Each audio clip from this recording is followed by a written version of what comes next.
انسان کی کامیابی اور ناکامی کا ایک معیار ہے جو ہمارے سامنے آ رہا ہے، اور یہ ہر شخص جانتا ہے کہ ہم جو بھاگ دوڑ دنیا میں کر رہے ہیں، صبح سے شام تک کی مشقت، آپ لوگ اکثر اپنے گھر والوں کو چھوڑ کر آئے ہوئے یہاں، کتنی محنت ہے، کتنی مشقت ہے، کتنی مشکلات اٹھا رہے ہیں، لیکن یہ سب کچھ کیوں کر رہے ہیں؟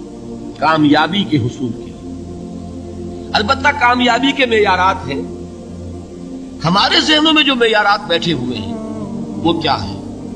کامیابی پیسے سے ہے، کامیابی جائیداد سے ہے، کامیابی کاروبار سے ہے، کامیابی شہرت سے ہے، کامیابی اقتدار سے ہے۔ یہ معیارات ہیں۔ جو جتنا دولت مند اتنا کامیاب، جو جتنا مشہور اتنا کامیاب، جو جتنا پاپولر اتنا کامیاب، جو حکومت پر پہنچ گیا کامیاب، جس نے بڑا کاروبار جما لیا کامیاب، جس نے بہت جائیداد بنا لی کامیاب۔ یہی ہے اصل میں ساری بس کی گانٹھ۔ جو تصور کامیابی کا ہوگا اسی کے مطابق آپ کی بھاگ دوڑ ہوگی، اسی کے لیے جد و جہد ہوگی، اسی کے لیے توانائیاں صرف ہوں گی، اسی کے لیے دن رات کی مشقت ہوگی۔ یہ ہے اصل شے جس کی یہاں نفی ہو رہی ہے۔ کامیابی دولت سے نہیں، کامیابی شہرت سے نہیں، کامیابی اقتدار اور طاقت اور حکومت سے نہیں، بلکہ کامیابی ہے ایمان سے، عمل صالح سے، تواصی بالحق سے، تواصی بالصبر سے۔ آپ غور کیجئے اس نقطہ نظر کا، اس ایٹیچیوڈ کا، یہ جو مینٹل ایٹیچیوڈ ہے، اس کا بدل جانا ہی انسانی شخصیت کے اندر انقلاب برپا کرے۔ اب آپ کا نتیجہ کیا نکلا؟ اگر تو دولت سے کامیابی ہوتی تو قارون بہت کامیاب تھا، اگر حکومت سے کامیابی ہوتی تو فرعون اور نمرود بہت کامیاب تھے۔ کامیابی ان سے نہیں ہے۔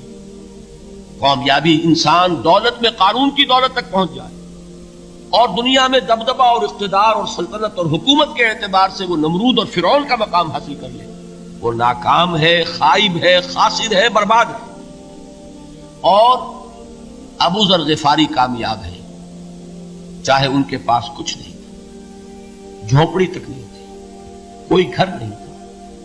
حضور نے فرمایا ہے اللہ کے کچھ بندے ایسے ہوتے ہیں جو کسی محفل میں جانا چاہیں تو انہیں اجازت نہ ملے، جو کہیں اگر رشتہ کرنا چاہیں کوئی ان سے رشتہ کرنے کو تیار نہیں، کہیں کوئی سفارش کرنا چاہے تو ان کی کوئی بات ہی نہ سنے، لیکن اللہ کے ہاں ان کا وہ مقام ہے کہ اگر بھولے سے بھی کسی بات پر قسم کھا بیٹھتے ہیں تو اللہ ان کی قسم کی لاج رکھتا ہے۔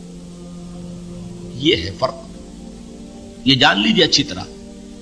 اس بات کا مان لینا آسان، اس پر سبحان اللہ کہنا آسان، لیکن اس کے مطابق آپ کے اپنے ذہن کا بدل جانا بہت مشکل، اس لیے کہ ہم متاثر ہوتے ہیں اپنے ماحول سے۔ وہ بڑا محل ہے، دیکھ کر ایک دفعہ جھرجھری آتی ہے، وہ بڑی سی 20 فٹ لمبی کار سناٹے کے ساتھ آپ کے پاس سے گزر گئی، ایک دفعہ اعصاب کے اندر ارتعاش ہوتا ہے، محسوس ہوتا ہے بڑے یہ نصیبے والے لوگ ہیں، بڑے خوش نصیب، بڑے کامیاب، حالانکہ کچھ معلوم نہیں کہ یہی سب سے بڑی بد نصیبی ہو سکتا ہے کہ یہی سب سے بڑی ناکامی ہو۔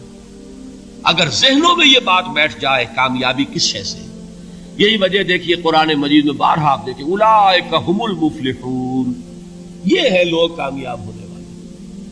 آج یہ آپ نے نماز میں وہ آیات سنی، یا ایھا الذین آمنوا ارکعوا واسجدوا واعبدوا ربکم وافعلوا الخیر لعلکم تفلحون۔